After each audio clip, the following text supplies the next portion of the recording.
Hello friends, welcome back to my YouTube channel Pathshala से engineering. कल की 2898 मूवी में 3 सीन्स थी जो कि मेरी पर्सनल फेवरेट हैं। जो शायद आपने मूवी देखी होगी तो आपने नोटिस किया होगा कि वो सीन्स थी। सबसे पहली कि एक पूरा सूखा हुआ पेड़ था शंबाला में, और उस पेड़ पे एक ब्रांच थी जो कि ग्रीन कलर की, पूरे उसके पत्ते ग्रीन थे।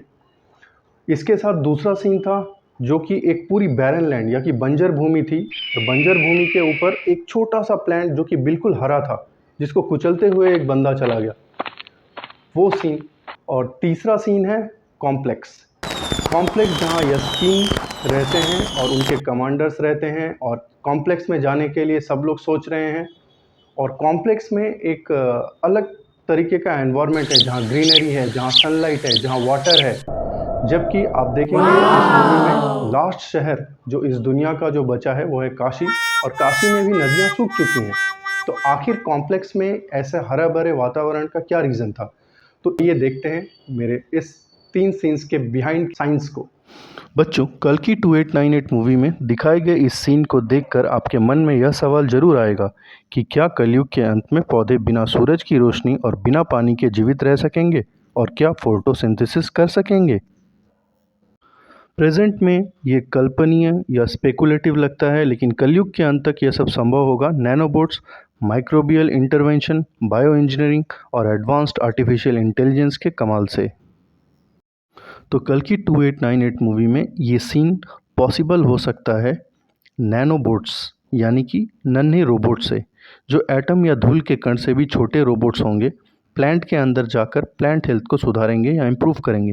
ये प्लांट के सेल को रिपेयर करेंगे और इन्हें डैमेज होने से बचाएंगे। ये नन्हे रोबोट्स रियल टाइम में एनवायरमेंटल कंडीशंस की निगरानी करेंगे। नैनोबोट्स बिना सनलाइट के फोटोसिंथेसिस को कराने में भी सक्षम होंगे। फ्यूचर में जेनेटिक इंजीनियर्ड माइक्रोब्स पौधों की जड़ों और पत्तियों में इंट्रोड्यूस किए जाएंगे, जो एटमॉस्फेरिक नाइट्रोजन को फिक्स करेंगे और एसेंशियल न्यूट्रिएंट्स को डायरेक्टली पौधों को सप्लाई करेंगे। अब जेनेटिक इंजीनियर्ड माइक्रोब्स के बारे में अगर आपको समझना है तो क्लास 8 में plant cells and organelles topic, class 9th में DNA and genetics, micro organisms, और 10th क्लास में बायोटेक्नोलॉजी का इंट्रोडक्शन, ये चैप्टर्स आपको बहुत अच्छे से करना है। तो इस काई-फाई मूवी के इस सीन को देखकर ऐसा भी लगता है कि साइंटिस्ट ऐसे प्लांट्स डिज़ाइन करने वाले हैं जो सिंथेटिक प्रोसेस से क्लोरोफिल प्रोड्यूस करेंगे।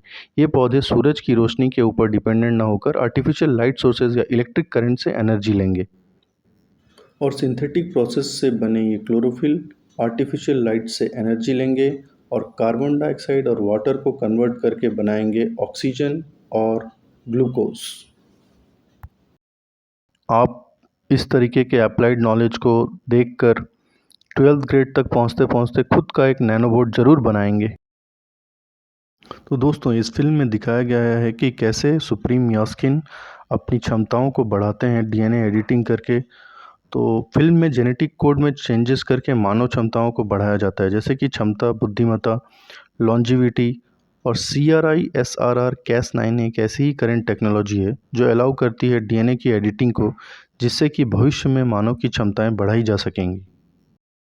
तो दोस्तों, कल की 2898 मूवी में दिखाए गए सीन जिसमें कि कॉम्प्लेक्स के बारे में बताया गया है, उसमें सारी सुख सुविधाएं उपलब्ध हैं, जैसे कि अपना एक इकोसिस्टम है, वाटर है, ऑक्सीजन है, अपना एक सन है।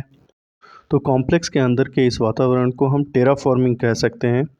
और टेराफॉर्मिंग का मतलब है कि किसी प्लैनेट या एनवायरनमेंट को ऐसा मॉडिफाई करना कि वह जीवन के लिए रहने योग्य बन सके और जहां मानव जीवन संभव हो सके।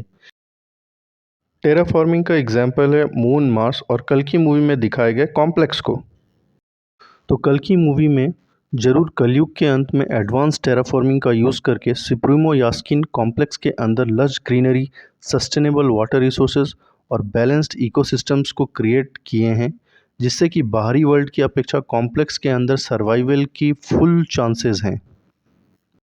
तो शुरुआती दौर में सुप्रीम यास्किन ने ऑक्सीजन बनाने के लिए कॉम्प्लेक्स के अंदर फोटोसिंथेटिक ऑर्गेनिजम्स जैसे कि साइनोबैक्टीरिया और प्लांट्स को यूज़ किया होगा।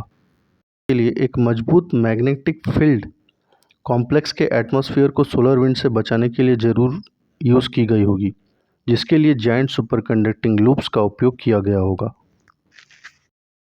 सुप्रीम यास्किन में यास्किन ने जब टेराफॉर्मिंग के लिए सोचा होगा कॉम्प्लेक्स के अंदर, तो उन्होंने सबसे पहले एक्सट्रीमोफाइल माइक्रोब्स जो कि हार्श कंडीशंस में सर्वाइव कर सकते हैं, उनको पहले लगाया होगा ताकि इकोलॉजिकल साइकिल शुरू हो सके। ये माइक्रोब्स मिट्टी की स्थिति को बेहतर बनाने और ऑक्सीजन का उत्पादन करने में मदद कर रहे होंगे। अब कॉम्प्लेक्स के अंदर हरियाली को देखा गया था, जिसमें ग्रीन ग्रासेस और ट्रीज दिखाई दे रहे थे। तो हो सकता है सुप्रीम यास्किन ने एरोपोनिक्स और हाइड्रोपोनिक्स का यूज़ किया है।